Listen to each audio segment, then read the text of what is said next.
welcome, ladies and gentlemen, to our best of five series between heavy group therapy and maximum thrust. I do not know why my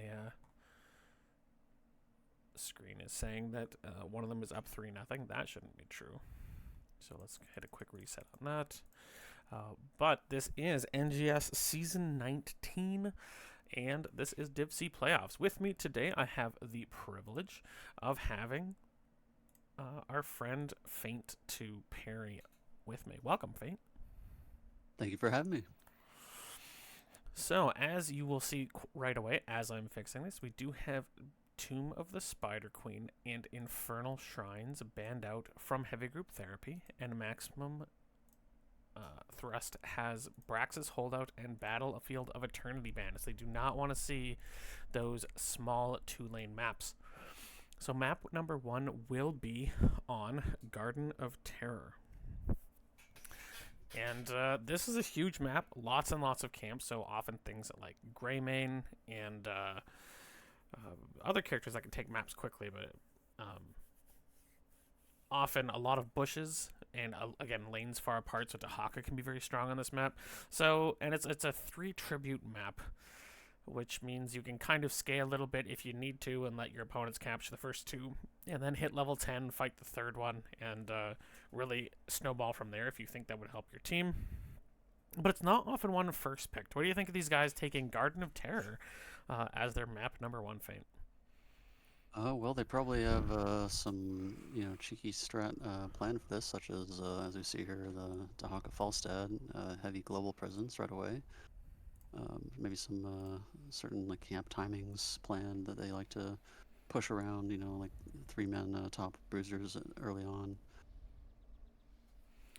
Yeah, so because there is no draft segment in a replay cast, we will quickly go over the drafts for each side. We do see some global presence from both sides. The one side has Dahaka, Falstad, and the kind of every time you don't see him on the map, Zeratul kind of counts as a global in a sense. So a lot of pressure coming out from the side of Heavy Group Therapy, whereas on the right, Maximum Thrust has chosen a lot of push, it looks like here. Sylvanas, Zool, Vala, all giving you the ability to push things down quickly, or otherwise take down their opponents' things quickly. So both these teams have really chosen different strats. We've got the kind of we can be anywhere composition versus the we can always be pushing composition.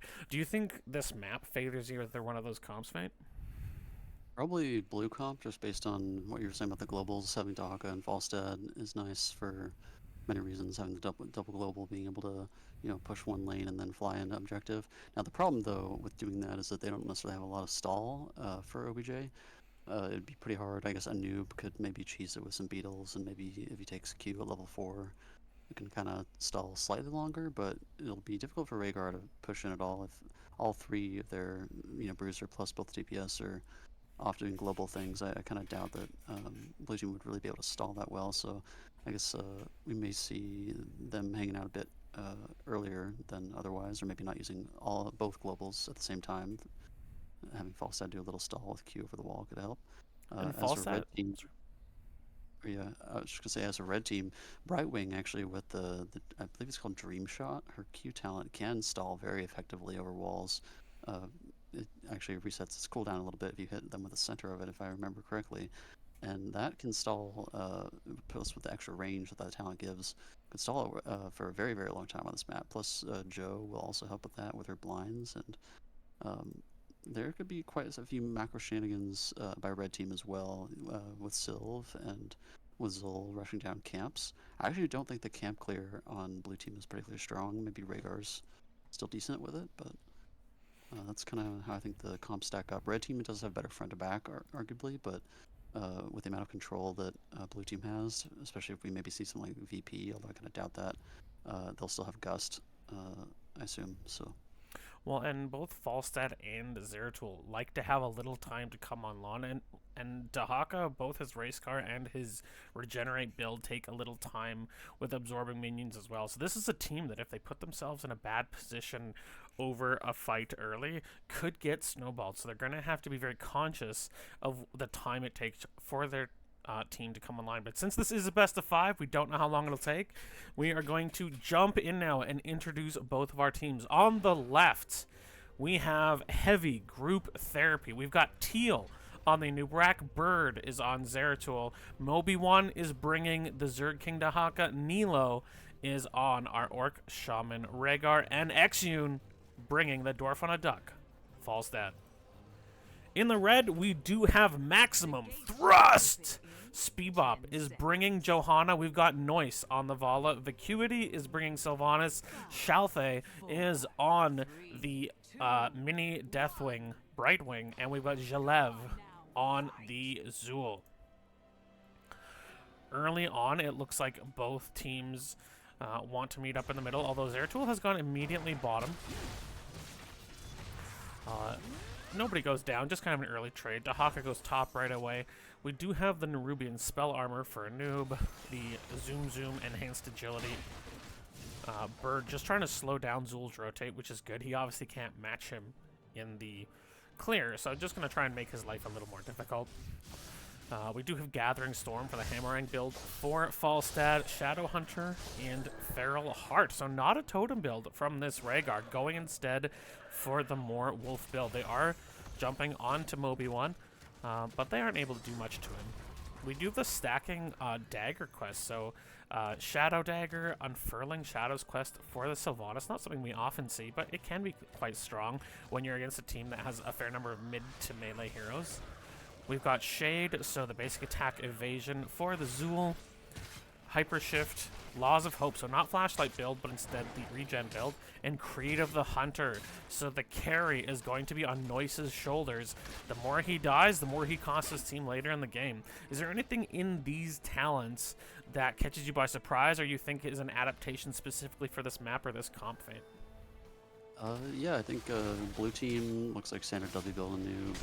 The Q Falstad is nice because it'll add a little bit more burst, which might help the Zeratul if they both are able to get on the same target, or if they're able to get a gust out on the rest of the team and then isolate one target, which Cocoon can also enable at points as well. So I think having a more bursty focus here from blue team makes sense. As for red team, I do kind of wonder if Laws of Hope makes sense here. I'm not sure that that's the talent that's going to be most effective into the amount of burst that blue team's bringing. And being able to stall with the double flashlight proc, that you kind of cost yourself the ability to cast that twice, forcing someone else on your team to maybe do so a little less safely. Yeah, blind is still the standard talent, even after its nerfs.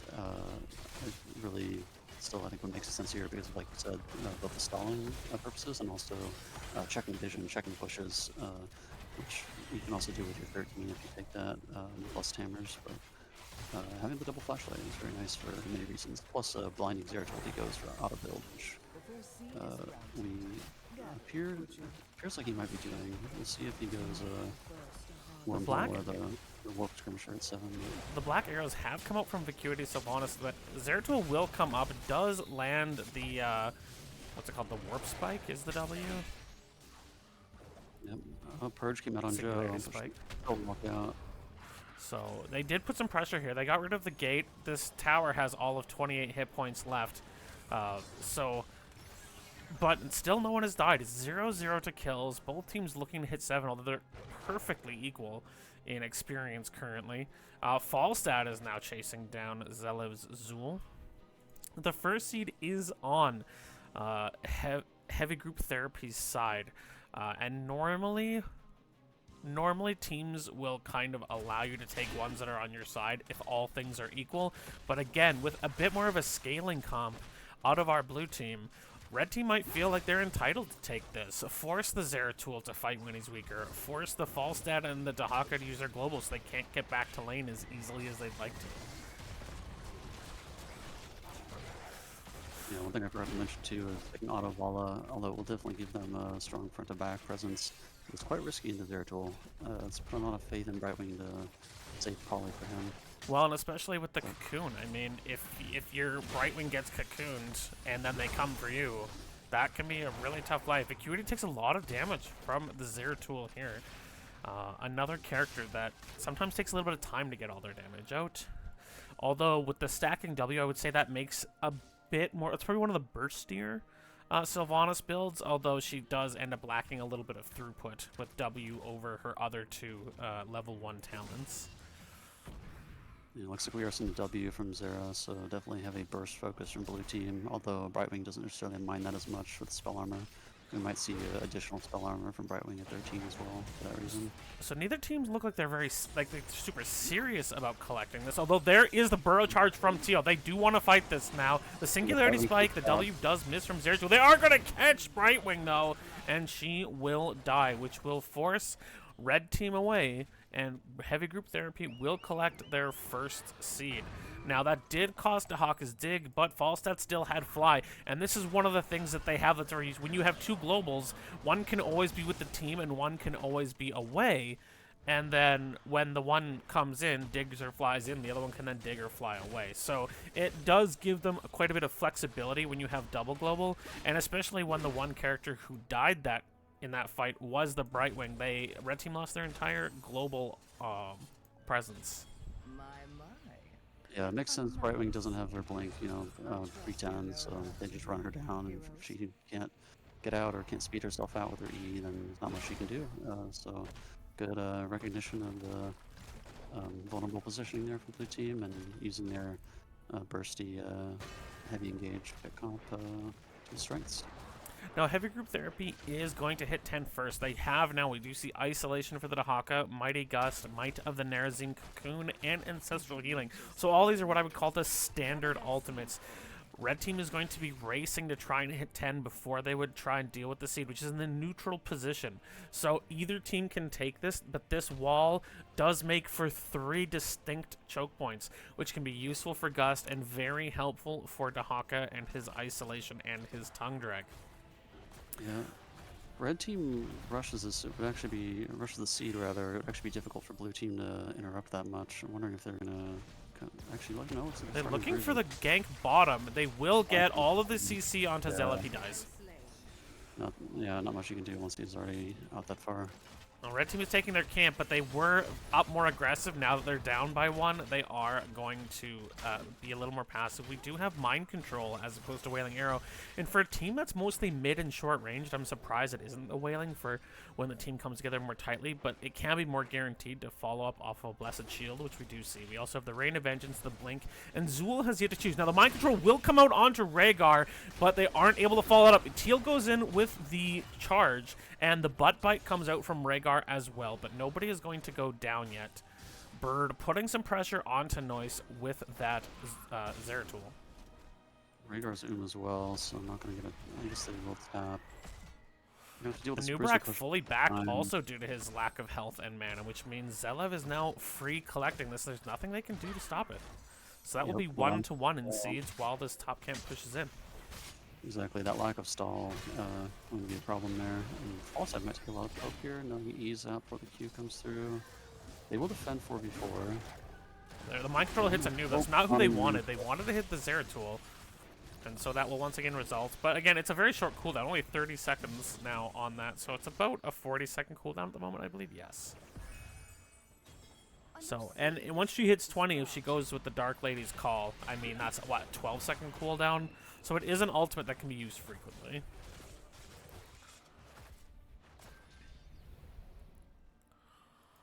So once again, both teams going for their camps. There is still about a half-level lead due to the 2 kills to 0 for our global team. They're going to jump onto this Brightwing, and when she's by herself, there's no one who can join her. She's pretty much guaranteed to die here unless she can hyper shift out, but she can't.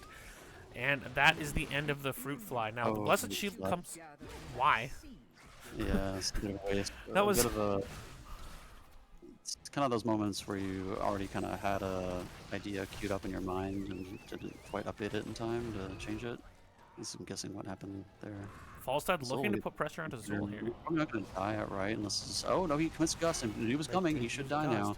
Yeah. You should have EQ. Or QE. There's a lot of damage from that Poison Nova. Now, Moby1 is trying to stop them from capturing up here, but it's going to be, once again, a 4 versus 5. Now, Brightwing is alive again, can teleport in at any time. A good condemn there from Johanna. The mind control is on the tank. That's again not necessarily. Oh no! In comes the jump, and the isolation hit the Brightwing. Now Noise is getting a lot of damage out and has not yet died this game. Bird desperately trying to finish them off. Doesn't manage to kill. The Cocoon was onto Sylvanas, but nobody died there, and Noise was at next to 0 HP. That's gonna be so disappointing as a Zeratul when you have to back out when your opponent, if you looked at them sideways, they would go down.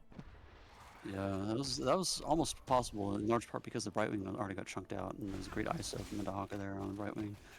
But unfortunately, they couldn't quite get the kill on the Brightwing, and then she was able to blink back on the Vala and keep her up. But we've yet to really see the kind of hard crowd control that would give this mind control value. She's mind controlling people, but when they're all up in a group, and again, it feels like possibly Wailing Arrow may have given them a bit more value to kind of start these fights out more aggressively. The mind control will come out. A good barrel roll from Falstad means he will not get caught by it at this time. And this is an important seed. If this is captured by blue team, red team is going to be pushed back on their heels, although again, they do have better clear than their opponents do. I'd like to see a bit more poly into mind control, or SEC into mind control. It's definitely a good follow-up, but it's hard to land on targets that have answers like false size E there. Now, Johanna does often walk in with that. You get the sense that she really wants to use her Blessed Shield, and it is forcing blue team to back up. None of them want to get caught together and hit by it. Mind control right about now. We could see a point-blank Blessed at some point here in the near future. I'd look at mid still. They're about to... Okay. Falstad is free pushing top in the bottom. Zul and Dahaka seem fairly equal. The mind control just misses Zeratul. That was so close. And that will be the end of that camp. So the seed is not being prioritized here. Both teams are trying to see if they can find advantage. Yune's going to come in. He's going to gust them right under the tower. It is going to be a 5v. The isolation comes out and is going to miss everyone. The Acuity is caught. Will use the Haunting Wave to get away. The Cocoon is on Brightwing. They will kill Sylvanas. Bebop is getting low. The Poison Nova is going to do a lot of damage here, but some good healing. Yune is getting incredibly low, but they kill the Johanna. Zelev is getting incredibly low as well. The barrel roll may keep Yune alive. The Ancestral Healing will let him live, and that's going to be a 4-for-0 as heavy group therapy smashes the attempted engage after Yoon pulls a beautiful barrel roll over the wall into Gust under their turret. And that lack of positioning, or that lack of control over their positioning really put Maximum Thrust in a terrible spot. And that's going to be 3 Garden Terrors shoving directly into them. And now, lucky for them, the only one who didn't die was this Vala. So she's able to keep all 5 stacks of her Creed of the Hunter, but she only has 62 stacks so far. It really hasn't been safe for her to auto as much as she'd like to. That may change very soon here, because we have the Anub and the Zeratul looking, but Brightwing is back up. She could ZN, so unlikely that they would do a very middle dive at this point, although I think they kind of could. They want to jump on this Joe. Now she does pop the Iron Skin. Is living for the moment. The Brightwing will come in as well. Now Noob did take a lot from that tower. Top tower is down. Bottom fort is down. There's really only the... Now Teal is continuing to... has to burrow charge art, so he isn't killed by it.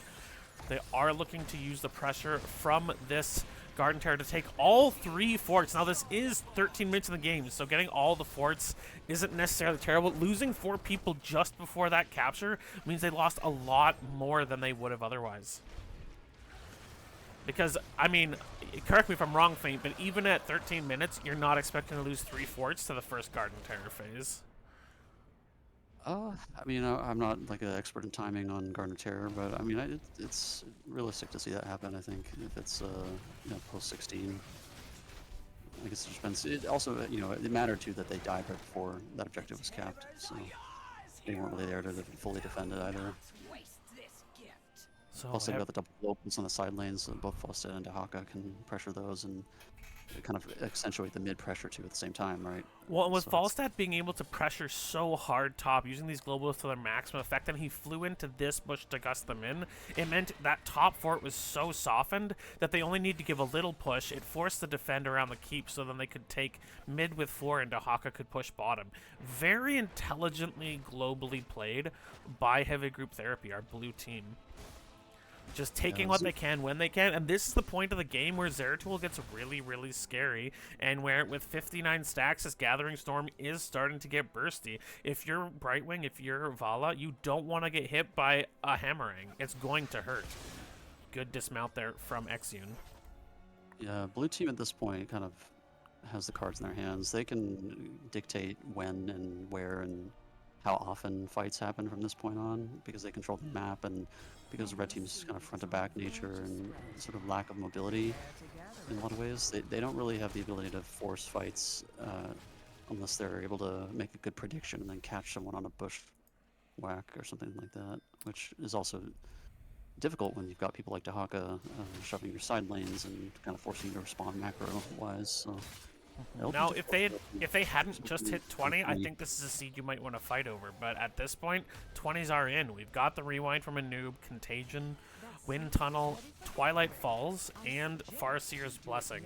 So this is just going to be a give at the moment, although it does only give 1 of 3. So it isn't imperative that it be captured. Though again, Exune sees 4 or 5 top, decides to immediately push here. It looks like they're going to try and get in on him. The Condemn will come out. Blessed Shield is not used here. They will jump toward this Johanna, but... Don't have his gold, Dahaka's digging, it's 4v5. This feels premature, but I understand them wanting to pressure when they have a 20 advantage. Zeratul W build is definitely a massive threat now. Could instantly nuke Paula. She'd have to probably proper spell number herself before trusting that we need to get the E off. The Blessed Shield comes out as a disengage. There is the tongue on Vacuity. That's going to be a lot of damage on. That's the end of Sylvanas as Zeratul blows her up. Cocoon will come out. They're looking to put damage, but Iron Skin is back up. A good Condemn again, getting the Rhaegar down to about half. This keep is also at about half health as they defend fiercely. Massive damage there by the Zeratul. Letting a Zeratul get to level 20 is already terrifying, and having a W Zeratul into a Vala post 20 is even more terrifying. Well, especially when Dahaka wants to just that tongue was so close to hitting Zul. Now the Burrow will keep him safe. That's a lot of damage. Should be able to back off. Wow, Zol ult forced purely off of the damage from Zeratul there. Unbelievable. Now they didn't get this keep now, and that is worth noting. That will prevent a certain amount of global pressure from catapults. So a fantastic defense in a really tough position from maximum thrust. And again, of all the people who have died, Noise not one of them. So he is trying to find that carry pace. But Zeratul already top in damage here. Now everyone is back up. 20s is still a level away. And with this stolen siege camp, we'll get the key. Yeah. Oh, there's ISO, but it's pretty far out. Zul farming top, trying to get them 20 as quickly as possible. This is what he's good at. It Good looks... control and slow push. He might get ganked here. Noob looks like he's looking at him. Maybe not. Just looking to steal. They want to put themselves in a position to get another Garden Terror curse. So Yeah, they're in the lead 2-1 Red team again. just have to get 20 and just hope for an int from blue. I'm personally hoping to see the full Zera W combo, the E W W Q R Q W E out. Oh, good unstop from Joe there. 20s have come out. We do see Dark Lady's Call, Invisible Friends, Indestructible. Fireflight Quiver will help Vala stack a lot more now. And we also see Andariel's Visage, so Poison Nova healing Zul. For 50% of the damage it does, and its duration increased by 50, yeah. So this is going to be very chunky. Now, looks like Zeratul is trying to see if someone will come bottom to soak by themselves, but Red Team, very smartly, they know Zeratul is on the map. They're going to be very, very careful not to be caught alone. Falstad's here by himself, does manage to dismount them, and again, 95 stacks on that Q. That is going to hurt. Yeah, Red team grouping a lot, which makes sense based on their draft, but is very difficult with the map state the way it is, and also just on this map in general. Now they know keeping the bottom, and there's catapults stacking up. There's 2 here and another one coming. They're looking to get aggressive here. And again, they do have the slightly stronger team. Moby1 does come in. The Contagion's going to hit. It only seems to land on 1. The Cocoon will catch out, and it's too slow on the Farseer's Blessing. Gust looks good, though. The Gust looks good. The damage in Zool is getting really high, but he's healing so quickly. There's the end of Zeratul for the first time in the game. They win a huge team fight. It's a 3-0. Oh, the Dark Lady's call will just miss. It's a good field goal, though, right in between Noise trying to finish off Zune, who wants to punish Noise, but outplayed by Vala. And this time it's a 4-0. The first 4 kills come at the most important time for Maximum Thrust as they destroy what is 2 different ancestral healings that came out just a moment too late from our Rhaegar.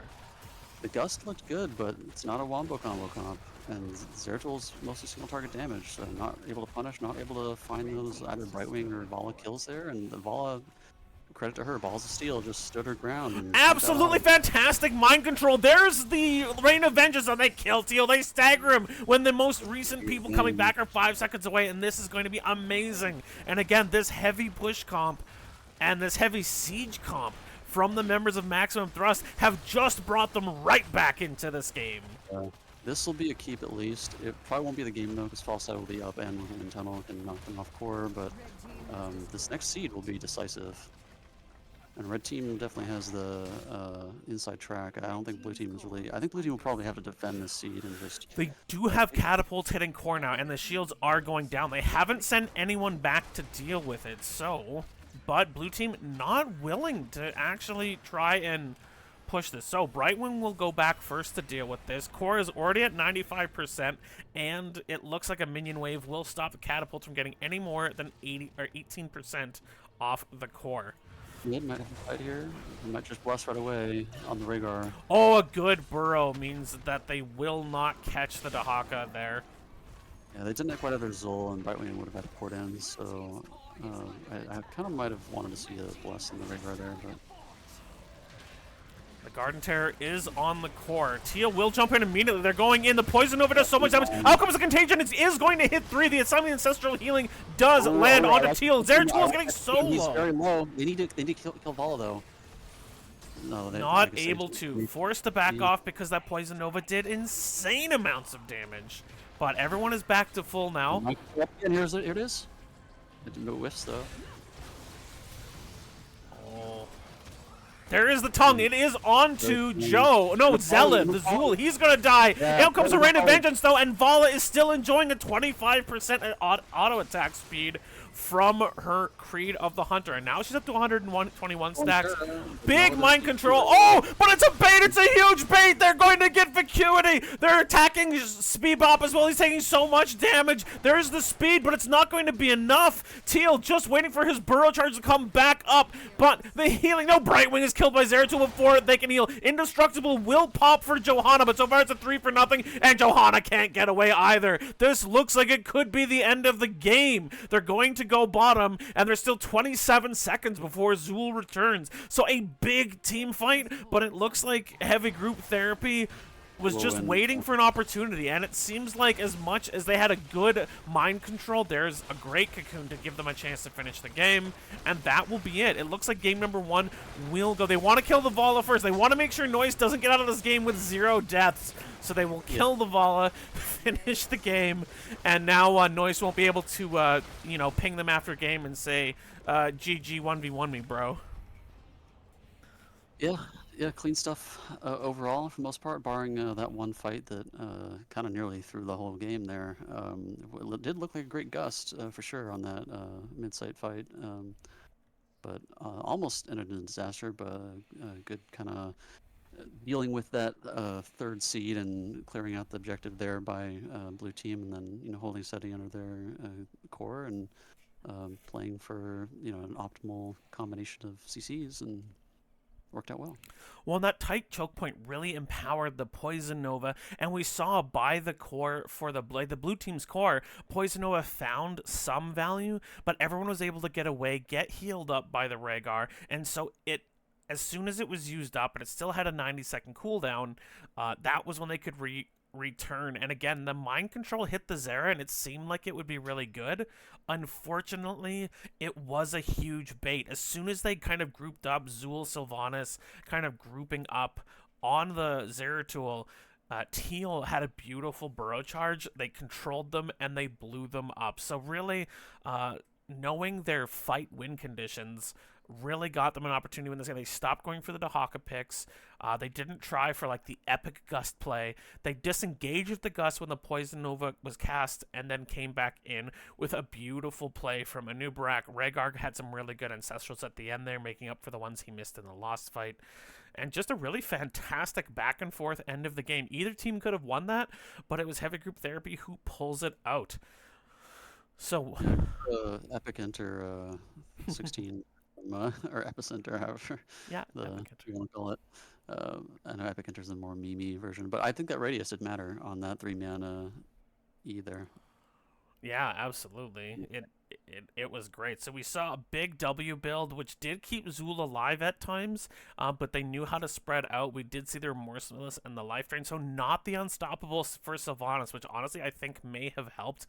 I get wanting the healing, but there were times where Vacuity got caught and had no way out. The Critterize, which is pretty normal in big team comps, and Manticore making her so much more dangerous. We didn't really see a one-person Zeratul delete, but we did see some pressure from it. Some times where it forced them to kind of think again. So really, some great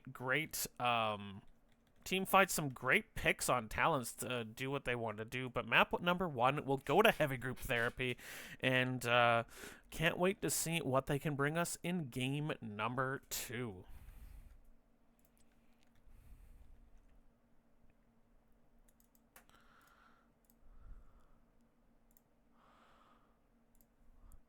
Well, game number 2 is going to be held on Towers of Doom, another very macro-y large map. And now Maximum Thrust did ban the 2 smallest maps, and Heavy Group Therapy banned the smallest 3-lane map in Tomb of the Spider Queen, so we're unlikely to see any of the small constant fight maps. We're going to see lots of macro. So what do you think we might see in Towers of Doom here, Faint? Well, right off the bat, I'm shocked but interested seeing there's an Abathur Stitches comp for Red Team. So that will be quite interesting. Also, not a lot of hard CC to follow up on the Stitches hook outside of Vala's ult at 10. So I'm not quite sure that I'm a believer in Red Team's comp here, but will be interesting to see how it pans out. Will there be a clear hat focus for the Vala for attack speed, or maybe for Dahaka, helping him get his 7 CDR back in team fights? Not quite sure. Will it be a cheesy mind build? I guess we'll have to see. Blue team, on the other hand, has very nasty CC chains and kind of run down team fight potential. I haven't seen Mephisto Alarak before personally, but could be interesting. Well, it definitely gives you 2 different types of damage. Mephisto just being able to put out lots, and Alarak bringing crazy bursts. Now, Noise did perform very competently last game, and I'm assuming they're going to go Creed the Hunter again, which does give you kind of the opportunity for the hook or tongue into, I'm going to guess, Totem build from Zhelev here, although we do see a role change. This time Zhelev is going to be on the healer, and Shalve is going to be on the Abathur.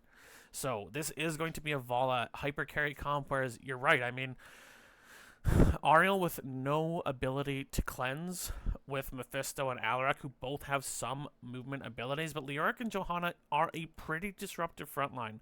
So like you said, I think the burden of execution will be on Red Team. However, with that said, Dahaka and Stitches can really punish people who are channeling. So it's really going to be interesting to see how each team decides to pull their comps out. But without further ado, let's jump into game number 2. Can Heavy Group Therapy put a ton of pressure on by being up 2-0? Or can Maximum Thrust bring it back and even it up? Let's find out. On the blue side, we have Heavy Group Therapy. Bird is bringing Mephisto. Nilo is on the Ariel. Teal bringing Johanna. Uga is on, I think that's a substitute because they didn't have them in the offlane last game. Uga is on the Leoric, and Exune is bringing Alarak. In the red, we've got Vacuity on Dahaka, Shalve is on the Abathur, Noise is on Vala, Speebop on the Stitches, and Zelev on the Rhaegar. This is maximum thrust! So we do see a Flashlight, Zealous Glare from the Johanna, Searing Light, and Overwhelming Power. So a Q build from Alarak, the E build often considered to be safer, but the Discord Strike is very powerful. We see Mephisto has yet to choose a level 1.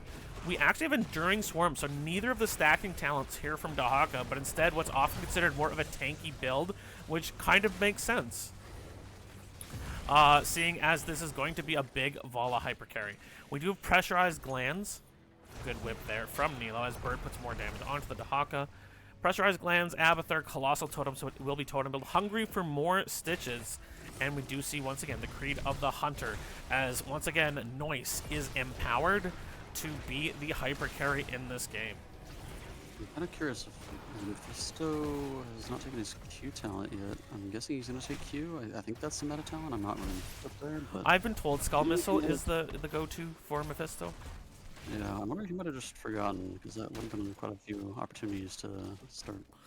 Well, you would think it would still be staying overhead. It looks like they want to go for the invade here. Leo is going to go for the double soak, which he is very, very strong at. But yes, when you don't have an Abathur, it does make... Or when you have Abathur, Dahaka does dig in. There's a ton of damage for him. There's the silence on Speedbop. Now, Nilo's taking a ton of damage on the Ariel. There's the unstoppable for Vacuity from the Zelev Perch. So much damage. A big silence there from Exune. Gets almost everyone. Noise cannot afford to die this early, so they will give it up in the 4v4.5 with the Abba hat. So it is Skull Missile now for our Bird Mephisto, and they lose their camp. They can still take their camp when they want, but while everyone's dead, they make the right choice. They come in, they support the camp, they get the damage to the camp, and then they fall back.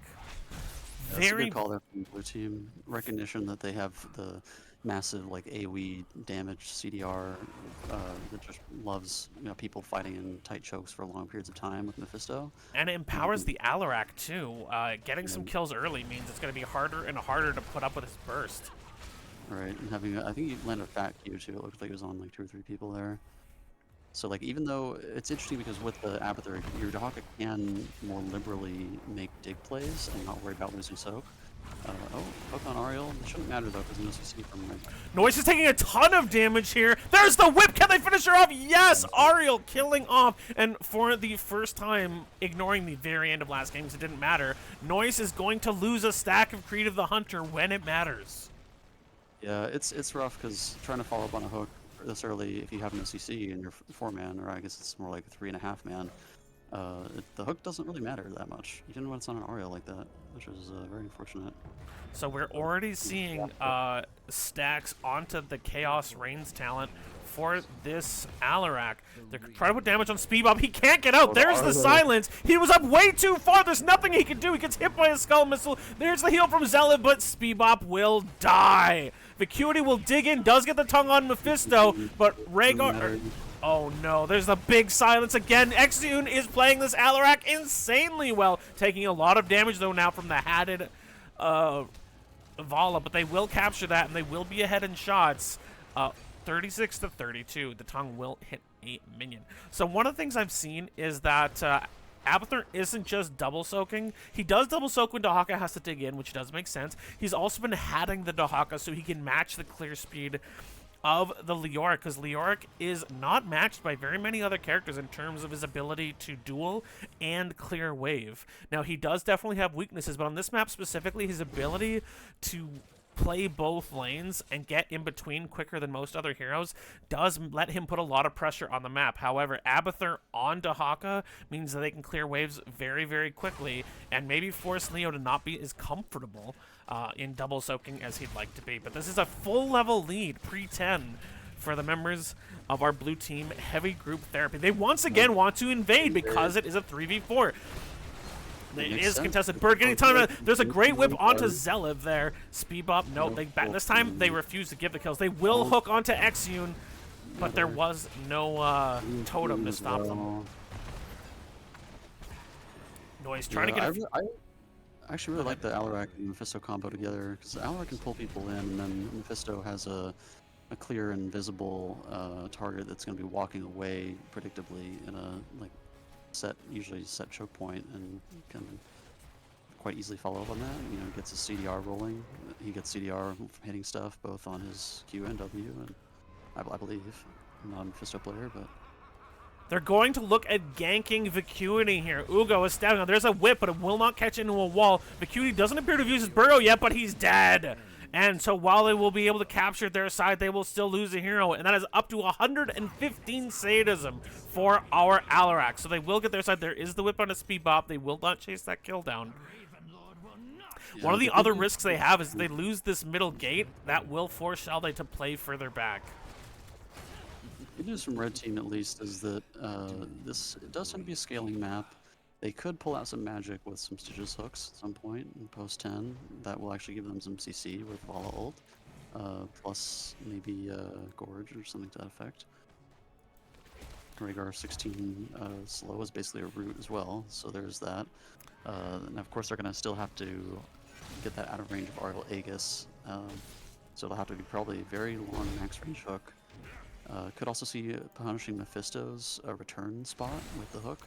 Good whip on speed up there. Now 10s are here for our blue team. They are not here for our red team. Out is going to come the big in 2, and that means the end of all. That's 2 stacks lost. They're going to try and get Zelev as well. They are unable to. But they had the Blessed Shield, the Entomb, Durance of Hate, Crystal Aegis, and Counter-Strike. And with some of those ults, they murdered off Vala for the second time, and Noise is being prevented from being the carry this time, and Stitches as the peel tank, not the greatest peel tank. Falling behind on a Stitches can make your life pretty tough. It's also good recognition to catch them, and then they were split there when Stitches stepped up a bit further, so good recognition from their Joe, from Blue Team's Joe, to instantly recognize, oh, I can turn and then bless this in the show. And he immediately did that, and then also stepped up to body block the Vala there to secure her death. 10s will come out now for maximum thrust. We do see adaptation, so not the silence from the Dahaka. We've got Gorge, Reign of Vengeance. I would expect Evolve. Oh, there's the Entomb. They're looking to kill Vacuity again, and Bird will jump over. Gets a bit of damage onto the Abba as well. Just trying to say you're not safe anywhere you are. You female anatomy faced bug. Yeah, this is interesting. We do see the Gorge here, and we see the adaptation as well from Dahaka. I'm not sure. Again, it seems like he's going tankier Dahaka with the build we've seen Hero Stalker and Symbiosis. So they're going to go, they're trying to sneak the boss here. And that makes sense. In the bottom, Mephisto will capture while they defend here. There's the silence. But they do. No, they're still fighting here. I don't know if Uga saw them or not.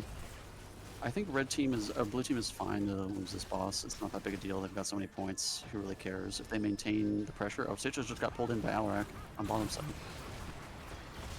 Good mini-map reading. You've obviously used this DLC before, Feint. And that is the end of the Gorge monster. I think that was almost more not to get points, but to take it off the map in case they lost another big team fight. Yeah, it actually does make sense. It's a good trade, I think, from Red Team, because they recognize that they still can't fight at all, and if they don't have magic hooks, then they're not going to do Rhaegar anything. takes a lot of damage. Defend bottom, and Vala doesn't have the range yet to actually do a lot of damage without having to simultaneously disrespect the Alarak range. So it kind of enables Red Team to at least get something back on the map and not lose quite as slowly. So is this excuse me, I'm putting you on. Is this a situation where our red team needs to hit 20 before they can really feel empowered with Farflight Quiver and some of the abilities that Abathur gives as he hits that 20? That would certainly help. I think 13 will be a big spike for them because they'll have Stitches. Because they're at this. Oh, they're about to get blessed from behind. The Blessed will whiff. So there's a great whip.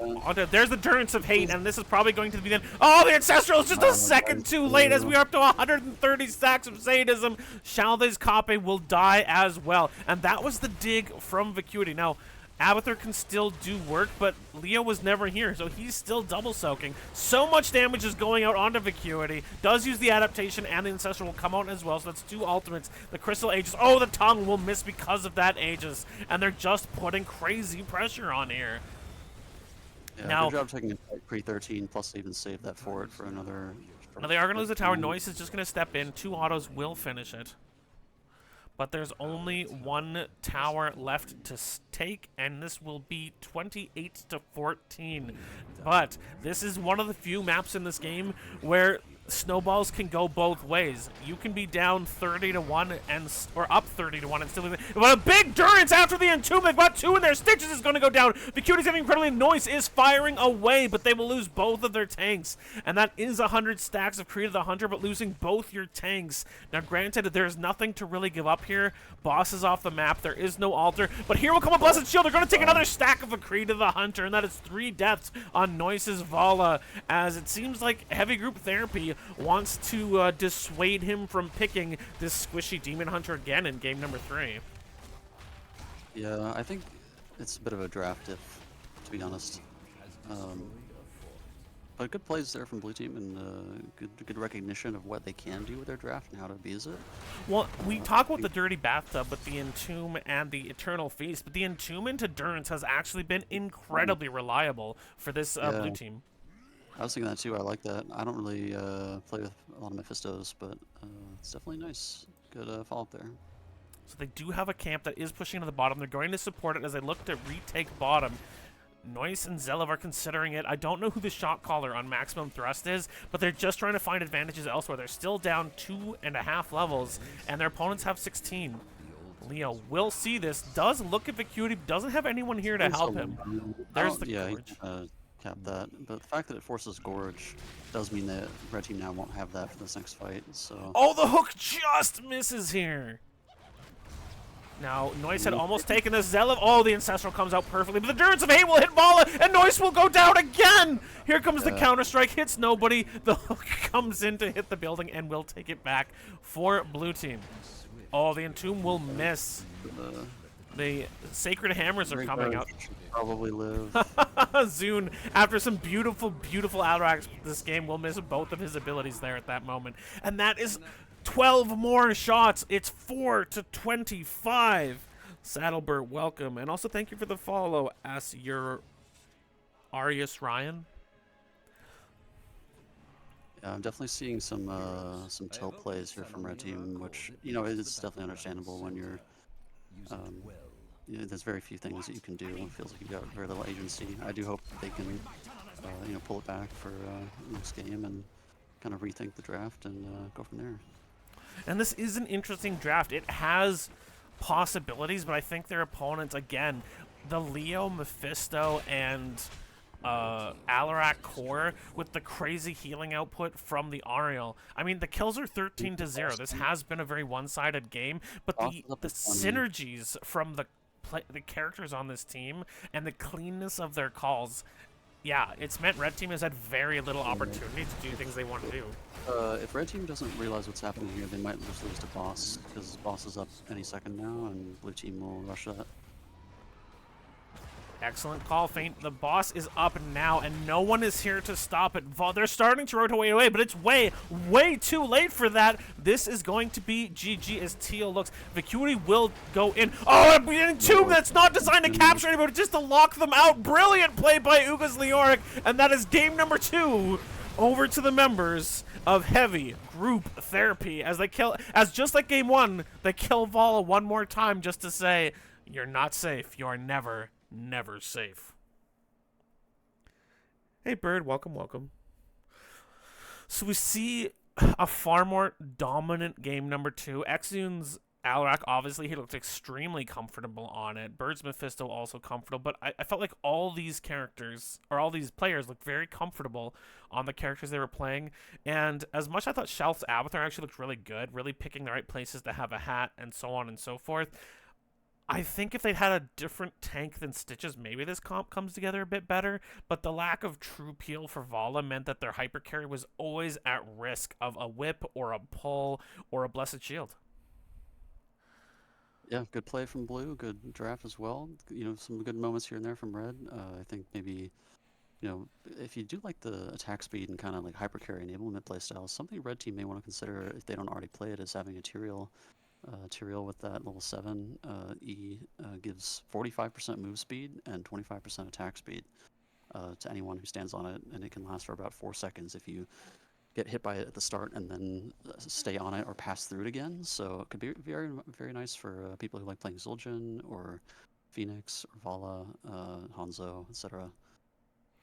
Yeah, and So again, maybe if they I like that hypercarry playstyle. I think Blue kind of settled this game at level like 2.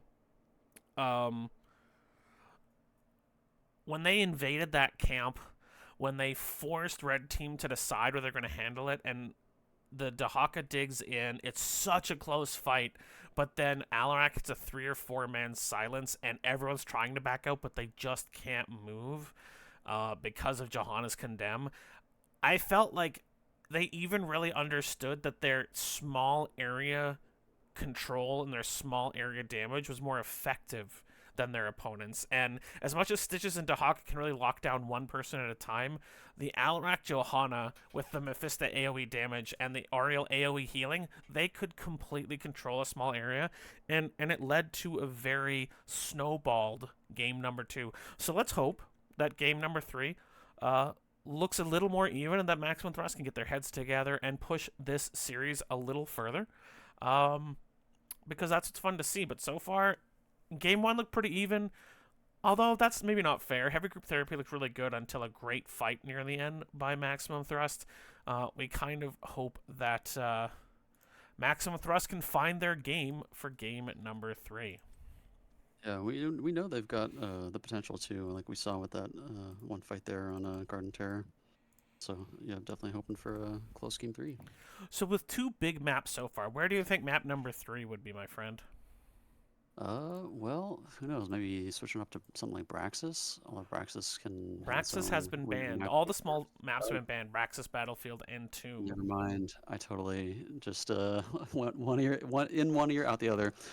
But we're Has going to Ultra the been banned? biggest map in the playing pool. We were going to see Alterac Pass Yeah. coming out. Okay. Oh, I like this draft a lot more from Red now.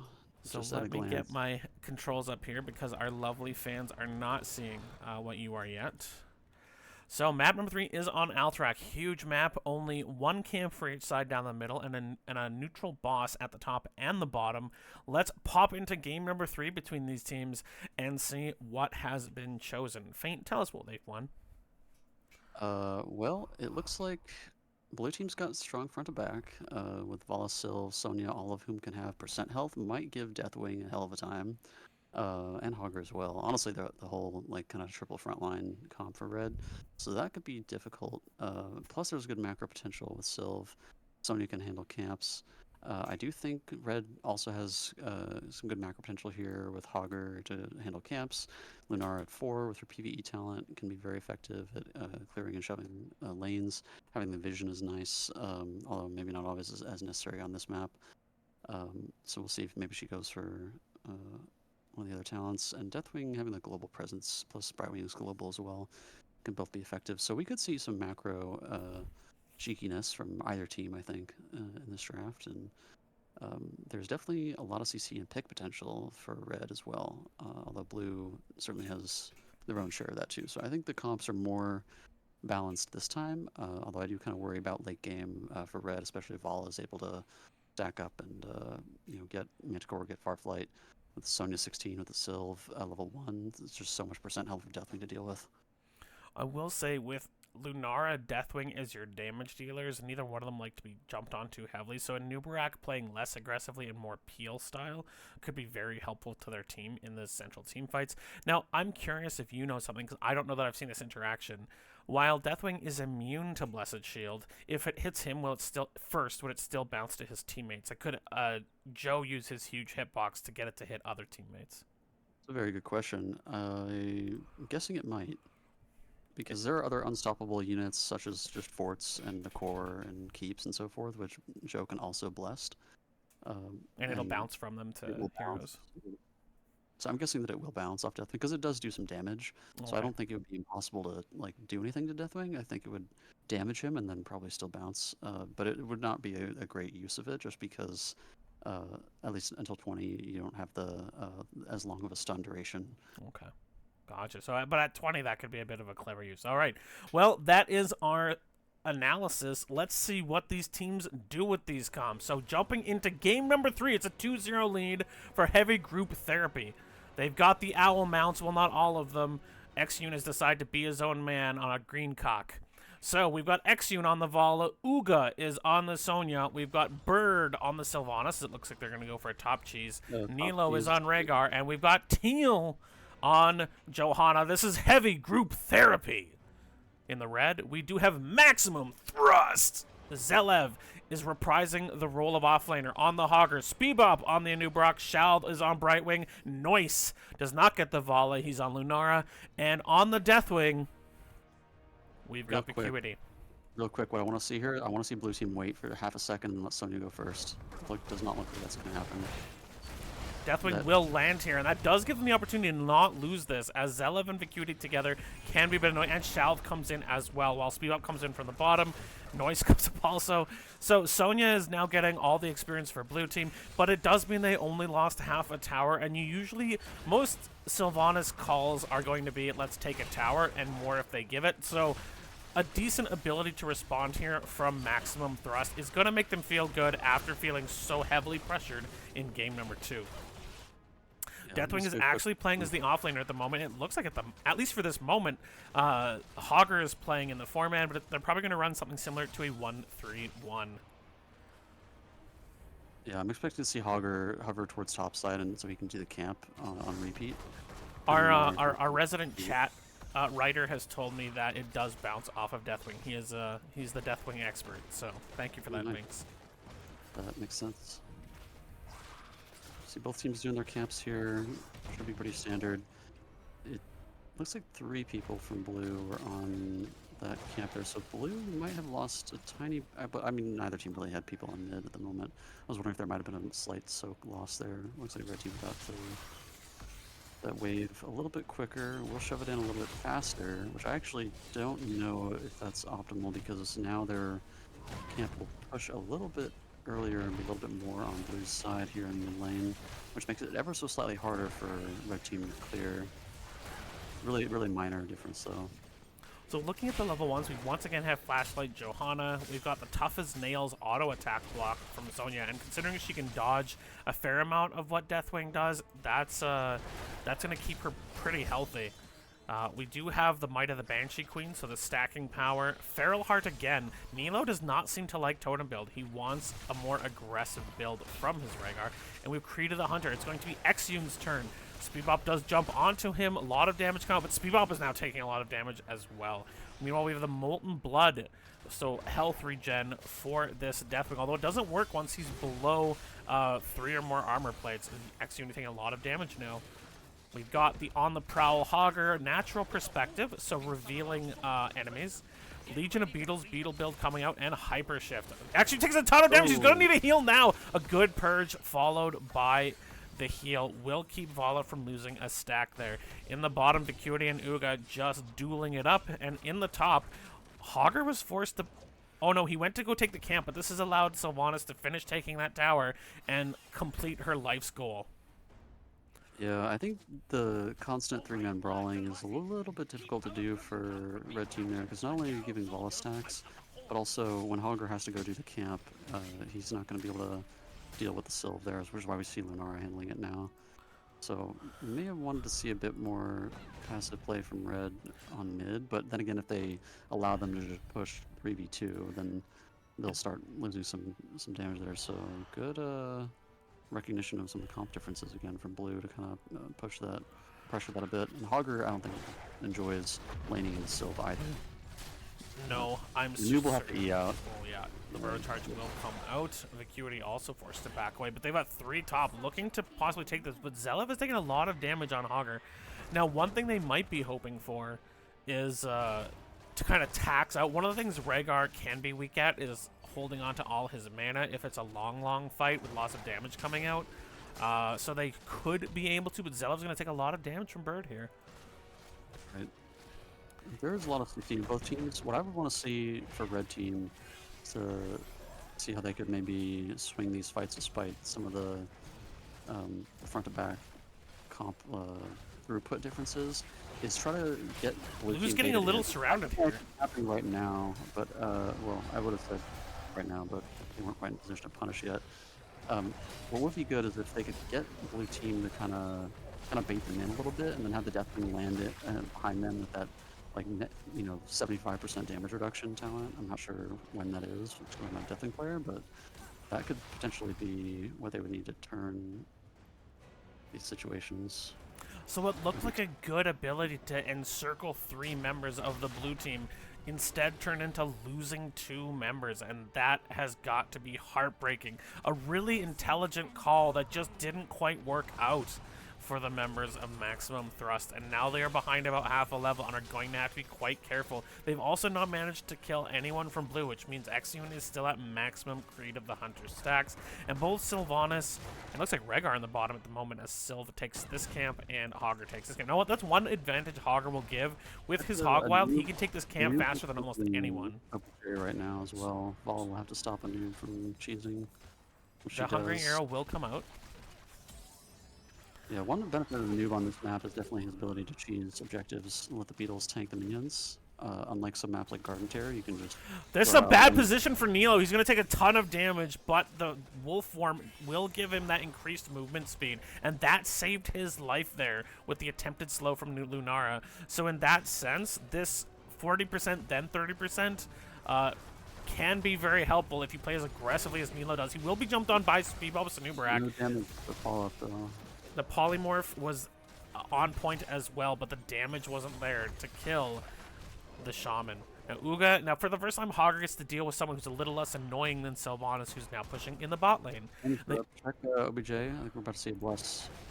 Or no. Tenna's come out. We've got Blessed, Leap, Wailing, Ancestral. There it is. And there it is. And there's so much damage onto Brightwing. She will go down. Speedball was about to go down as well. Cataclysm comes out because that already is the ultimate. Here comes the stun. It's going to be Leaping Strike, Hortapult, Bellowing Roar. If only he'd had that a moment earlier. So Blessed and Wailing were both used, as well as both stacks of Rain of Vengeance. Locust Swarm! It's not Cocoon! It's going to be Locust Swarm Nubarak. That is interesting. They're just going to look to out-sustain these fights. Either that or Red's gotten fully tilted. We will see. Acuity looking to put some damage in here. Acuity's getting incredibly low. The Bellowing Roar isn't enough, and the Deathwing will go down. As a sidebar, Anna is hilarious with Locust Swarm. The nano boost on your Anub with Locust Swarm is very disgusting. We played against heroic teams or at least one heroic team that I know of that loves that combo. Nice, that sounds disgusting. So this time Nilo's aggressiveness will get him in trouble, and he is killed. But the objective, these raiders, for the side of Vandar Stormpike, will come out. And if they choose, I think they could take basically any fort they want. Now, this gate is fairly healthy. This gate's gone. And in the top, the fort's already down to about 40%. It looks like Heavy Group Therapy wants to push in the middle. Yeah, it should be a good... I was going to say 131 comp here, but it looks like we're going to have 4... Or not, Oh, there's a Blessed Shield comes out to bring so much damage and Uber's over the Wailing Arrow comes out after. It's just a great follow-up. Shell gets incredibly little condemned. Will miss, however. Black Arrows is on the fort. They're trying to chase down Lunara. The Hungering Arrow will come out. There's a vault, another Hungering Arrow, and an auto, and that is the end of the Bouncy Deer. Another great thing about Joe and what has made her meta for so long is if you get a bless on someone and then you can follow that up with your W, you're going to clump them together, which enables other additional follow-ups you see in follow-up kind of wombo combo. They're looking to jump the Deathwing here. He'll use Cataclysm to try to get out. Now, there is no CC that can affect the Super Dragon, so they'll just put some damage on him as this fort. So 3 forts going down in this particularly, and Heavy Group Therapy is looking dominant through the first half of game number 3 as well. Teal does take a good chunk of damage there. The Ancestral will come out. Was pushing it a little bit, ends up having to burn the Rhaegar ult. Sonya's looking on the flank for a leap, though. I'm surprised they didn't try for boss here, and it looks like they still might be thinking about no. Teal and Bird are going to back, and camps will be the priority for both teams. I think red team will want to look to trade a boss at some point here, though, because we can expect blue team to aggressively do so, which Sonya is already starting. So it looks like it will be blue team going for top. Will red team expect this? Were they watching Sonya closely? Sylve is clearing the bottom. It looks like red team is aware that something's up. They have no idea where their opponents are. They haven't taken theirs, so this Knoll camp, which can destroy buildings quickly. Our vision just went to check that bottom more thoroughly. Oh no, a new went bottom. They're here, but they don't have their tank. Yeah, I think they can look for... Now, Uga's very low from fighting this alone for a while, but they won't risk it. So this boss will go cleanly over. Out comes the Rain of Vengeance. It will hit Hogger. He is kept safe by the Fairy Dust. That would have been a 4v4. What they could do there maybe with red team is have the Wisp go and get some vision first, get Hogger on like a side flank, immediately go for... Oh wait, no, he took Whirlpool. Never mind. I was gonna say immediately go for Shockwave into like a Deathwing landing, and then Lunara leaping on a target, and you could kill Sonya that way. So Lunara doesn't go for the cleanse at 13, but instead goes for the greater spell shield. But because they didn't do that, now they can't really test the spot either. They choose not to. They have to do it with the top boss, so it will be double boss for blue. And it's not Gloom for X-Zune either. It's going to be tempered by Discipline, so the healing talent instead. Nilo, once again, a little aggressive, does get hit by the slam, but that's both bosses over. Although it does allow a Nubrak to solo take this camp, as you'd mentioned before, as Sonya is going for the Knoll camp. It's that vibe where he's just like, man, I don't want to hit active abilities, let me just auto-attack. I respect it. I feel that. Sometimes you just want to get more throughput healing. 16s are about to come very shortly for heavy group therapy. Shebop is taking a lot of damage here, and there goes the Brightwing. Speedbop takes a ton of damage, so does Vacuity. It's a 3-for-0 for heavy group therapy as they have hit 16. Their minions recapture. The Hortapult is in. There's the stun. They're going for Exune. They want to kill the Vala, but with only 2 members, what are the chances? That is a dead Hogger. Lunara gets away, but there's still a boss hammering away at this bottom fort, and it's still got half its life. In fact, that is still looking like 11,000 hit points.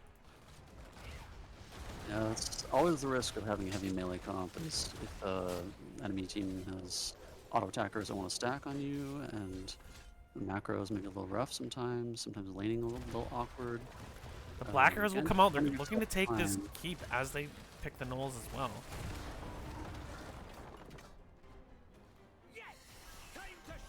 We're about to see Blossom leap up again soon, so we may see another play here. Feint is co-casting Cyanide, yes, and this is so far it's 2-0 for heavy group therapy in a best-of-5 playoff round. Yes, we do see all ultimate. The Wailing Arrow is not up, and they love to follow up the Blessed Shield with it, so we'll see if they'll wait for that to come up again. Yeah, they're looking to engage here. It is a 5v4 as Sonya is top. They're getting some damage. The Iron Skin will come out here. They're not re-engaging. They're waiting for the Wailing Arrow. Yeah, they really don't have the chase down potential that much.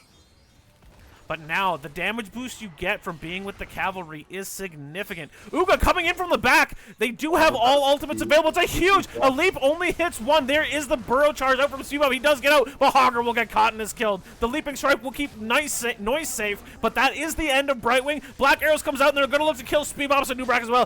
Exune going nuts. It's a triple kill for Vala, and Noise just gets out by jumping as... No! Gets killed as well by Vala. It's a 4... Give him the Penta. Looking to kill Vacuity. He wants the 5-man. He wants the team wipe. Vacuity selfishly will not give it over. And so, but it does look like Drekthar is going to be finished off by the Stormbikes and their allies' heavy group therapy. What a dominating performance in this playoff series of Division C. Yeah, fun games. Nice comps.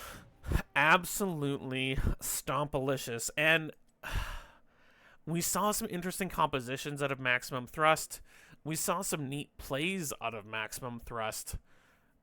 But holy smoke, did heavy group therapy come to play. I'm guessing they were a top seed against a lower seed because they came out and they put their foots on the... They started out by just pushing over their opponents and then putting their foot on their throat and squeezing. That was bonkers. Yeah, whoever's shot calling on the team definitely has some good recognition of draft differences and when they can push their leads, like we saw with some of those camp invades on bot side Towers of Doom. It's probably if that's the tank leading the call there. Good job on those. Um, Good recognition as well of when they can do their various CC chains. Even I that like final like last jump in here, if I could show it, in this area, Uga coming in behind that bottom fort area, while red team had come out to chase. right. But as they're coming back, Sonya did the rotate, had the leap. Now it only hit one, but it was enough, and that one was enough to start off that leap into Blessed Shield, into Wailing Arrow, into Blow Up. We see 165 stacks for Exeun, who looked so good on everything he played here. The Alarak was disgusting. The Vala, so good. I can't even remember what he played in game number 1, but also really well played. So some interesting things, and honestly, if you're an opponent watching this, I don't see something that you have to ban every game. These guys look like they have a lot of characters they're comfortable on, and boy howdy did they come in like just a greased engine. They ran so smoothly over maximum thrust. Yeah, yeah, some good play, good comps. I think something that could be interesting too, and regarding that last fight, Red Team does recognize, and it looks like they recognized when the Deathwing first flew in that they had a 5v4, and they would have wanted to chase down Blue to some extent and kind of force it. I think if you have Cocoon there, you're able to at least force someone to be stuck and able to be potentially chased down. Um, Maybe they could have got creative with having a noob try for a flank and having Deathwing landing to start it off, and then looking for um, that whatever his fear talent is called, horrifying Bellowing bellowing roar. roar. Yeah. So they might have been able to play that slightly differently, but it's rough when you're on the back foot, and it's always the kind of the that one sort of saying in HOTS, when you're behind, you need a fight, but not every fight. And so it seemed like as they were gradually kind of getting bled out and losing deaths to getting staggered, that they weren't quite able to find that window where they could actually fully commit and then hopefully turn something. So, Well, thank you to both these teams for an incredibly entertaining replay cast. Thank you so much to Faint for joining us for what was a dominant 3-game series, but bringing some absolutely awesome insight, man. Thank you so much for joining us. yeah, thank you, sir. Thank you for having me. Well, congratulations to Heavy Group Therapy. They will move on in the playoffs. And congratulations to Maximum Thrust for having an awesome season. Now their season does end here, but I don't think you can really hang your head in shame losing to a team that played this crisp and this clean. There's things to learn from these games, and there's ways to get better. I think that individually, I think Shalve had some really nice plays, and Noise was a very strong player. And I think Speedbop has some really good instincts. Did get caught a couple of times, but again, you don't get punished for that against a weaker team than this. So definitely some learning opportunities there for the tank from Maximum Thrust. But overall, a really good team, and I think they're going to look good coming back into Div C next season.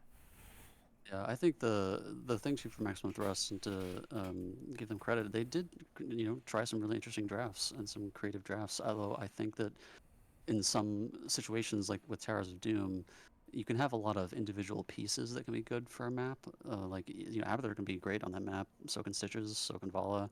But together, it doesn't quite accomplish a goal that can really threaten the other team, at least early on. And so if you don't have kind of what that game plan would be when things do turn around, or if like how you might be able to turn things around later on, it can be very difficult to come back in the game. So I think Maximum Thrust, consider keep honing the drafting and give it another shot.